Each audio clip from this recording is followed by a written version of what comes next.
Test. Testing. Testing.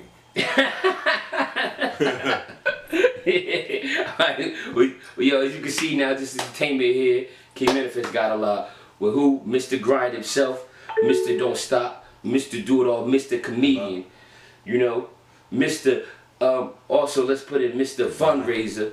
Also, Mr. What's the other one I should use? You know what? We're gonna go with non-profit organizations for the youth. You know, we got the one and only Nairobi Nelson here. You know, now we ain't got the claps and everything. You know, we're gonna, we about to go over a couple of things with his history and everything, y'all. Now, where you from and where you from and everything? Well, you know, I was actually born in Oceanport.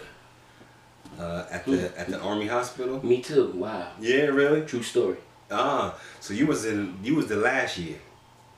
Because they yep. shut it down. They shut it down. I don't want to tell my age, but yes, they did. Yeah, because I had to get my my birth certificate. I had to take a whole bunch of stuff and come all the way to Oceanport. Yeah. I was thinking I was born at Fickens, but I wasn't. Yeah, word of mouth. And see, the thing about being born in Oceanport in that Army Hospital, they put something special in us. I think so. I think so. They put something special. I think so. I think so. Just be careful. You know, they activated. You know what I'm saying? They like this was like way before the chip. Yeah. Come on, people from your brothers from Neptune, we all kind of spaced out. You know what I mean? We already know that style, definitely. Now all right. So you from up the hill? You know, those that don't know, up the hill. Neptune area, red. You know, I bleed red and black. If you cut me, you gonna see red and a little bit of black underneath. So that's up the hill. That's kind of like G-ville. Y'all was kind of G-ville. Semi. Yeah. We separated ourselves from G-ville because we was G Grove. Yep. True indeed. Yeah. And G-ville was like an offshoot of G Grove. What? Oh, my joint ready? No, it ain't ready yet. We ain't gotta worry about it. We ain't gonna worry about that. Now, when did you first really get started? Like, what made you say, you know what, I want to be a comedian? I mean, did you ever just come to that? Well, you know what, my first joke when I got the fever, that hindsight now that I look at it, I seen what was happening. Was I was in first grade and we was watching this safety cartoon called Beltman, and this dude, he was zapping cats with seatbelts. They would have seatbelt on, zap, Beltman, keeping everybody safe, right? So we watching it, and we learning from it, and I got like 4 people that was in front of me. I'm like, yo. They was like, what? I said, yo, Beltman without a belt.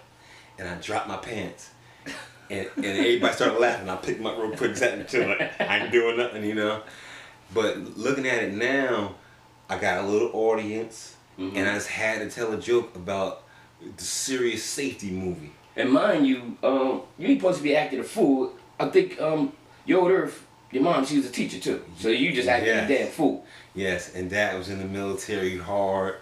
So, and that's really too what pushed me into comedy, because when I came home, it wasn't no laughing. That's right. If you was laughing, what you laughing for? What's your reason for laughing? And as a kid, that ain't like, I don't got no reason. I wasn't laughing. Okay. So that was the thing that pushed you up. So it was so strict on me when I got free and then nobody was watching me. You act the fool. I gotta do something. No, that's in school. Did you ever get the class clown thing for the year? So you did. That was my thing. That was my mission. Class clown every year. I said that was my mission. That was my mission. Your mission? Yeah, but my mission. But you know why it was my mission? Talk to me. My first, the first time we could the pop pole votes in 9th grade, right? I lost and was runner up, but I wasn't really going for it because I didn't know. But I figured I was a shoo-in. Yeah. And this dude named Marcus Proctor beat me, and I was runner up. And from then on, I was like, what? Well, he ain't funny to me. Yeah, I said, these people don't know me. Because, you know, at the time, Neptune was separated south side and north side and south side. So the north side knew me. The south side ain't know me, but they knew him. You know? Okay. Almost rigged, huh? A little bit. Like, yeah, like he already had a fan base already or something, you know? He had the south side and the north side. I was pretty much combined to a small percentage of people. But after that, every year, hands down, you was there. Getting it. Yeah. You know? I remember Little Sutton, you know, I got kicked out of school, but I was there for hot Little Sutton. I remember like, yo, this guy, you know, he was kind of funny because mind you, I used to hang with your brother, you know, Agent Dirty Squirrel, Rasheen. Sheen Dog. Sheen Dog, you know. And I used to see you, you know, and I remember, you know, you was a good kid at school now. Don't get it messed up. You had some good ass grades now. Yeah, I had to say that. I had to get that. I seen it. Because you go home, you know, I was on punishment most of my life. You know what I'm saying?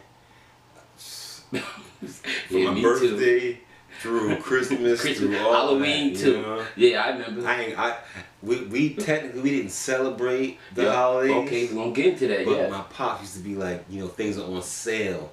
That's why we get it. You know what I'm saying? So we accepted that. We was like, yeah, sure. You know. So we took advantage of the sales. Okay, because your background was what? Talk to me. Muslim. We was raised Muslim, strict to the T, and it was a rough life. It was a rough life, but it was a good life, and it was and we was not more Muslim on the red side, but black Muslim Afrocentrically. Okay. Yes. So everything in the household like dealt with some kind of Afrocentric tie. You know, so it was like, you know, Elijah Muhammad, the leader of the Muslims, black man, and then you had all, you know, that's people that were underneath. So, why you never? Okay, I'm wondering, you know, why you never became part of Nation Gods and Nerfs? I mean, at that time, it was known as a gang, the 5%ers. Yes. And it did start off like kind of gangish. Yes. But it was still a religion.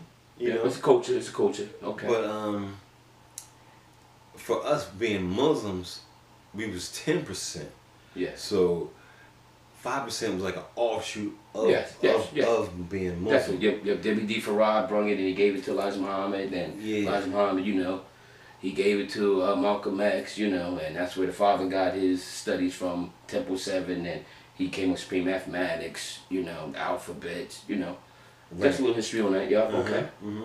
So we kind of stayed with our base, what we was doing, and a deterrent too was to get the violence. The violence against. Yes. They was all about keeping us safe as possible, you know. Yeah. Okay. My pop used to drive. We was all getting in the car and they were going for a ride. He would ride down Lake Avenue, Washington Avenue, and then he'd go to Long Branch. At this time, Liberty Street was just like those streets. And we used to go down Liberty Street, and it was, you know, all the dirty and the bums and all everybody out there. So he's telling us, like, you know what I'm saying, you don't do your school, you don't get educated, this is where you're going to be. Wow, my grandfather used to say that too. Yep, wow. So he used to take us through all those streets and explain it, why these people was doing it. Look at that dude. He would stop, and somebody would come ask for money, give him $1, and he said, you see that? And everybody would be like, damn, you ain't got $1? Yep. My grandfather used to literally bring bums to the house. But that he went to school with, and my grandmother used to say, "Why are you bringing them here?" And he'd be like, "I just want to show these niggas how I live." And they could have did it too, but they wanted to drink more and hang out. And you know, and I didn't really get it, but I was like, I guess, you know, like he was trying to show them, but he used to pick them up and bring them, but he was like, went to school with them. These were buddies. You know what I mean? Like, I'm showing them how I'm living, how I'm coming, because they was living in the Boston way. That's what, you know, my grandfather came. Asbury Park. That's right, Asbury Park. Yes. Not any coincidence, but ain't that crazy? They just started knocking it down now. The Boston way. You know, yeah. A lot of memories there. That is. Now, when I was thinking, you know, you speaking about being harsh and stuff, I remember. Now, you didn't really get into no crimes. I mean, no trouble. I mean, did you ever get locked up? You ever been to the county? We allowed to talk about that. The camera's still on? Yeah, we're gonna talk about that. You might have a resume out there, son. Well, I was never convicted of anything. There you go. Okay. There you go. There you go. Because I remember, knowing your brother got caught into something, and I knew your mom was militant, You're one of the white boys that I, kind of raised up a little bit, and people said I was racist, but I kind of raised up a white boy, and... They said you was racist? Yes. Could you believe that shit? Huh? Come on, listen. I'm not racist. You mean racist towards white people? Yes. That. Come on now. Me. I used to raise a couple of white guys. Well, you know what? During those days, it was, the Black Panther era was still in the air. So it was us against them type of mentality.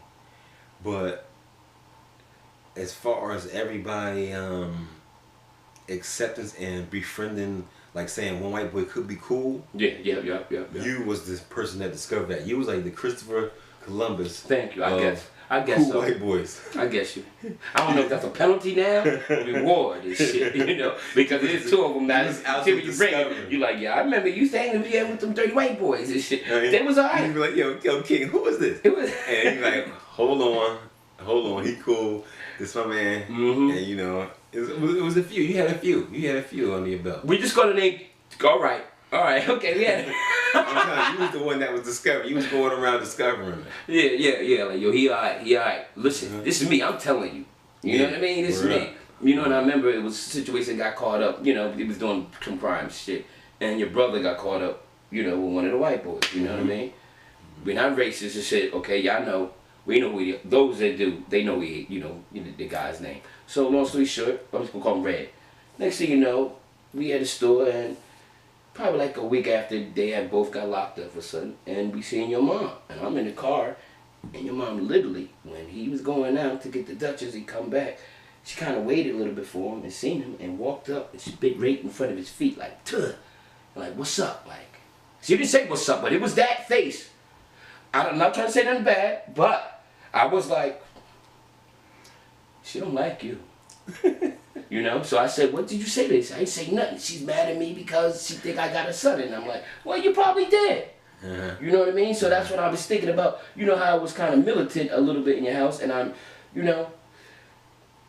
I think we're going to leave it there. Because, your mom's still a teacher? No, she's retired. She's retired. Listen, that was a beautiful black powerful woman, and she definitely was on top of things. She can definitely get nuts on you. Get nuts right on you. But she never